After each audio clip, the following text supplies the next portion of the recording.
Good morning, everyone, and welcome to my YouTube channel, J.E.M.E.D. This morning, we will be gemmed up under the theme, the depth of the garments or the depth of the covering. And we will be looking at Exodus chapter 28.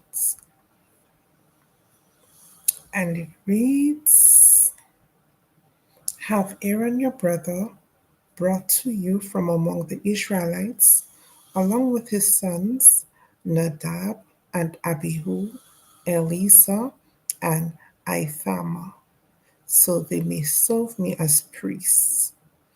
Make sacred garments for your brother Aaron to give him dignity and honor.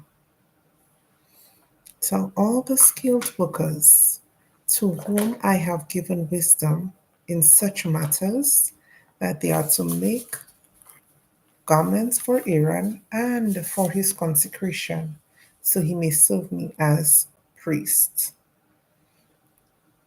Right? So I wanted to pause for a minute here because there are a few things I want to go through. Verse 2 that speaks of make sacred garments for your brother Aaron to give him dignity and honor.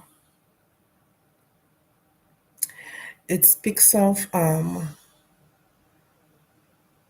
purpose of the garments. So it's important what we put on us. And I don't know if persons are aware of it, but when you dress a certain way, it somewhat invokes a certain position stance. For example, if you're dressed very formal, long sleeve, dress pants, it kind of gives you a different type of position or stance. You want to take something a more formal stance with it. However, if you were to go out and help, let's say, with feeding some vulnerable individuals, then you feel more inclined to really go all out if you roll up those sleeves and then you start to serve, right? There are so many examples that can be given, but I'll just give this one more. For example, if you are to go to a dinner, if you have on slacks and a t-shirt, you behave in one way as a woman versus if you have on a nice formal dress and heels, right? So it moves from a bit more of a casual, simple presentation and behavior to a more dignified and formal or professional behavior. So it was important, the outfit for Aaron. We see here that it was for Aaron, it was to give Aaron dignity and honor. And another version said to give him glory and beauty. And we know that the glory also meant honor, it meant dignity, it meant splendor. And the beauty, when I looked it up, there were quite a bit of words that it meant, or quite a bit of options for the explanation, right? So beauty meant bravery. There was a bravery that came with the beauty. There was courage that came with the beauty. There was a sense of excellence that came with it, right? There was a sense of majestic perception that came with it. And of course, there was the whole aspect where it just looked attractive, it was just beautiful, right? So it made Aaron feel that way. So when you feel that sense of worthiness and honor and splendor and excellence and bravery, you go before the Father differently. And that is what the Father wanted. So that's why For him to have served him as the priest the way that the father wanted, there was a lot of effort given to Aaron's outfit, and the details were intricate. So now we will go into it, right? And it did say so that Aaron may serve him as priest, Aaron may minister to him as a priest, right? And we know that to minister is to mediate. So Aaron was the mediator to the Father, right? Um, I think verse 3 says, tell all the skilled workers to whom I have given wisdom in such matters that they ought to make the garments for Aaron for his consecration, so that he may serve me as priest. First and foremost, it is clear that every good and perfect gift comes from above. So the Father is saying, I am the one who gave them the wisdom to be able to do that. So now you go to them, because I am sure of it, because I'm the one who gave it to them. You go to them and you let them know what they need to do and what it is for. So it is for his consecration, which is for him to be sanctified, for him to be prepared, for him to be dedicated, for him to be hallowed, for him to be holy, for him to be separated, for him to be sacred, right? This is the plan, for him to be this way so that he can serve the Father as a priest, right? And bear in mind that the garments is the clothing, the raiment, the apparel, because every single detail mattered. Any form of covering, because even the undergarments also was taken into account. Okay, so let's continue. These are the garments they are to make: a breastpiece of ephod, a robe of woven tunic, a turban, and a sash. They are to make these sacred garments for your brother Aaron and his sons, so they may serve me as priests.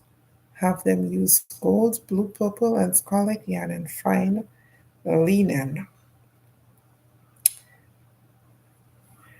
I am going to speak a little bit on the breast piece, but I will wait because it is mentioned in a later verse. So, verse 6 says, make the ephod of gold and of blue, purple, and scarlet yarn, and of finely twisted linen, the work of skilled hands. Verse 7, it is to have two shoulder pieces attached to two of its corners so that it can be fastened.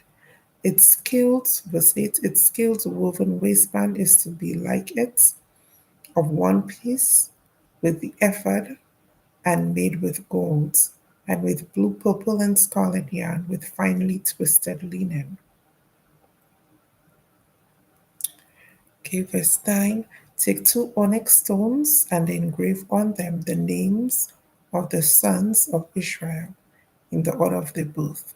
6 names on one stone, and the remaining 6 on the other. Engrave the names of the sons of Israel on the 2 stones, the way a gem cutter engraves a seal.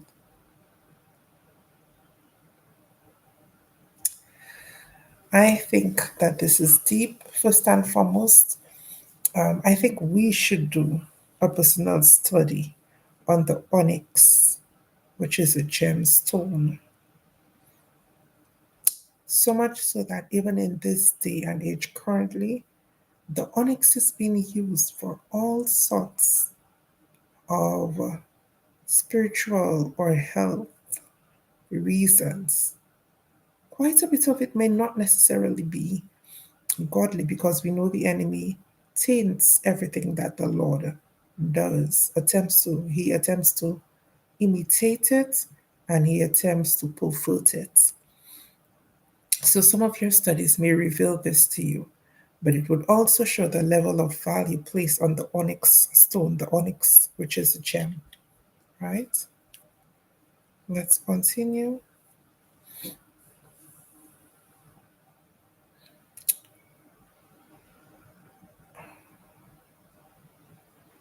Engraved from verse 11, engrave the names of the sons of Israel on the two stones in the way a gem cutter engraves a seal. And you know, when something is sealed, that's it. It's final. So they're engraving the names of the children of Israel on a gem, right? That's how valuable they are to the Lord, engraved as a seal on the onyx gem, the chosen. Then mount the stones in gold filigree settings and fasten them on the shoulder piece of the ephod as memorial stones for the sons of Israel. Aaron is to bear the names on his shoulders as a memorial before the Lord. And when something is on your shoulder, you carry the weight. At the end of the day, anything that is extremely heavy, you put it on your shoulder. You hold on to it. Your shoulder helps balance it. Your shoulder helps carry the weight of it.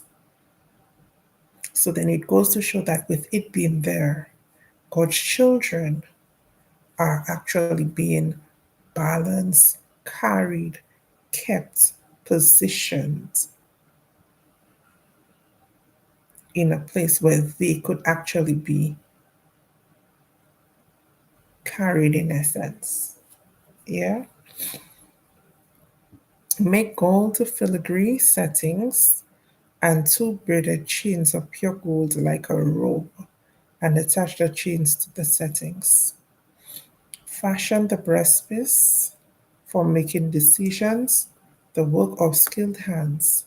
Make it like the effort of gold, and of blue, purple, and scarlet yarn, and finely twisted linen. Verse 16, it is to be square, a span, long, and a span wide, and fold double. Verse 17, with a mount 4 rows of precious stones on it. The first row shall be cornelian, chrysolite, and beryl. Verse 18, the second row shall be turquoise, lapis, lazuli, and emerald. Verse 19, the third row shall be jacinth, agate, and amethyst. Verse 20, the fourth row shall be topaz, onyx, and jasper.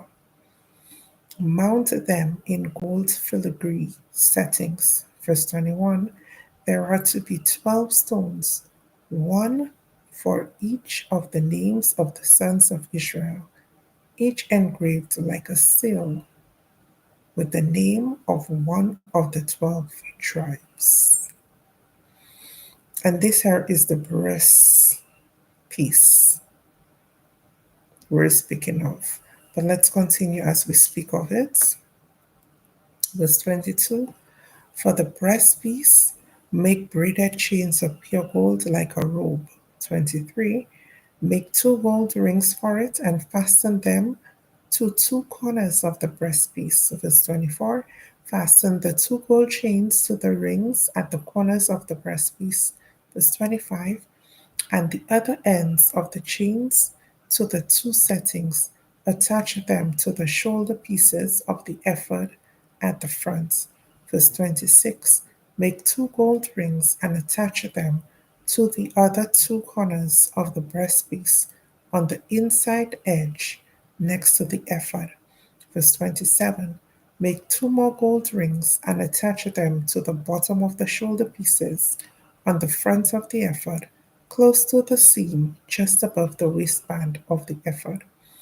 Verse 28, the rings of the breastpiece are to be tied to the rings of the ephod with blue cord connecting it to the waistband so that the breastpiece will not swing out of the ephod. Verse 29, whenever Aaron enters the holy place, He will bear the names of the sons of Israel over his heart on the breastpiece of decision as a continuing memorial before the Lord. Verse 30, also put the Urim and the Thummim in the breastpiece, so they may be over Aaron's hearts wherever he enters the presence of the Lord. Thus, Aaron would always bear the means of making decisions for the Israelites over his hearts before the Lord. That is deep.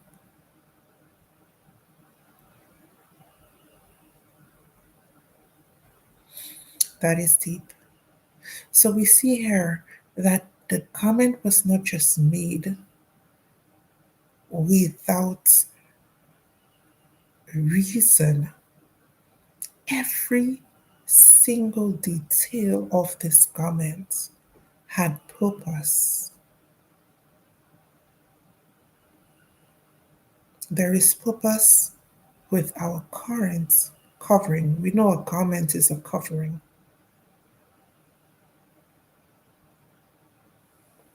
There is purpose with our covering.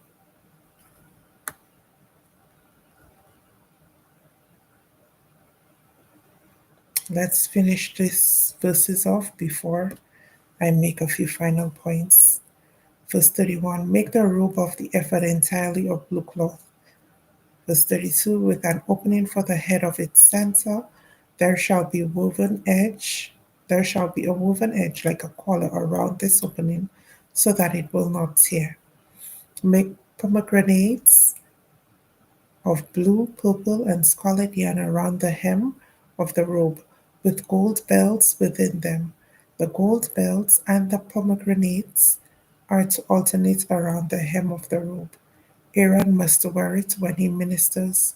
The sound of the bells will be heard when he enters the holy place before the Lord, and when he comes out, so that he will not die. Hmm. When the Lord gives instructions, sometimes one error can lead to something detrimental. We see that gold bells were placed on the hem of Aaron's robe, and without that gold belt, it would have been healing and death meeting. When the Lord gives instructions, it is truly for our protection, protection against what could happen. We see here it would have been death and provision, provision so that life could be used and so that Aaron would have been able to do what was necessary effectively. Verse 36 goes on to say, make a plate of pure gold and engrave on it a seal, holy to the Lord. Verse 37, fasten a blue cord to it to attach it to the turban. It is to be on the front of the turban. 38, it will be on Aaron's forehead, and he will bear the guilt involved in the sacred gifts of the Israelites. Consecrate whatever their gifts may be. It will be on Aaron's forehead continually, so that they will be acceptable to the Lord. Verse 39, weave the tunic of fine linen and make the turban of fine linen. The sash is to be the work of an embroiderer. Verse 40, make tunic sashes and caps for Aaron's sons to give them dignity and honor. 41, after you put these clothes on your brother Aaron and his sons, anoint and ordain them, consecrate them so that they may serve me as priests. We've already gone through the consecrating, what it means in terms of having them separated, in terms of having them anointed, right? Chosen, appointed. We already also went through giving the dignity and honor aspects. So let's go on to verse 42. Make linen undergarments. Even the undergarment is important as a covering for the body. Reach from the waist to the thigh. They give the length as well, intricate details. Aaron and his sons must wear them wherever they enter the tent of the meeting or approach the altar to minister to the holy place. so that they will not incur guilt and die. This is to be a lasting ordinance for Aaron and his descendants. So we see here that even with the breastplates, right? There is a section where it's more or less considered to be the breastplate of judgments. And we know that when you look at the armor, it's called the breastplate of righteousness. And then John 7:24 says, do not judge according to appearance, but judge with righteous judgment. So we see righteous being included and judgments. Whereas verse 15 of this chapter speaks of the breastplate of judgment. We also know the armor speaks of the breastplate of righteousness. And John 7:24 ties the two in together. So it is no coincidence that the breastplate speaks of judgment, right? So this is how they are to be judged, and it is from the covering of the heart. So it stood as what was necessary way back then, and even later on when the armor was given. The other thing I wanted to look at is Isaiah 61, verse 3, which says, to appoint unto them that mourn in Zion, to give unto them beauty for ashes, the oil of joy for mourning, the garment of praise for the spirit of heaviness, the garment of praise, the covering of praise. So even when what is on you is heaviness, what shall be given is the exchange, the garment of praise. So the garment is not always a physical thing. There is a spiritual garment that we wear. And we see here it's beauty for ashes, oil of joy for mourning, garment of praise for the spirits of heaviness, that they may be called trees of righteousness, the planting of the Lord, that he might be glorified. So we see over and over the Father just wants to be glorified, even in our comments. So every detail matters with what we wear. And when I say what we wear, I'm speaking of the type of garment, not the physical garment. There was a lot of detail put to this physical garment for a reason, so that we understand every aspect matters. And right now, we know that a lot of things have moved from physical to internal, spiritual. The physical still matters, right? So it's not being done away with. But then there is an emphasis on the internal.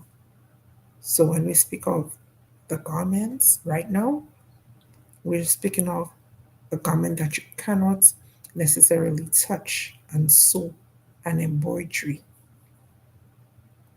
We're speaking of a garment of praise, the garment of the oil for joy, the garment of beauty for pain, for ashes. So I would like to encourage you today as we go throughout the day. May we put on the garments that pleases our Heavenly Father. May we put on the garment fitting to go before His presence and bask and enjoy the presence of the Lord. So I would like to thank you for being gemmed up. J.E.M.E.D early morning empowering devotion. Thank you for being gemmed up with me, Janelle. And I pray that you have an absolutely wonderful day with the garments bestowed upon you by our Heavenly Father.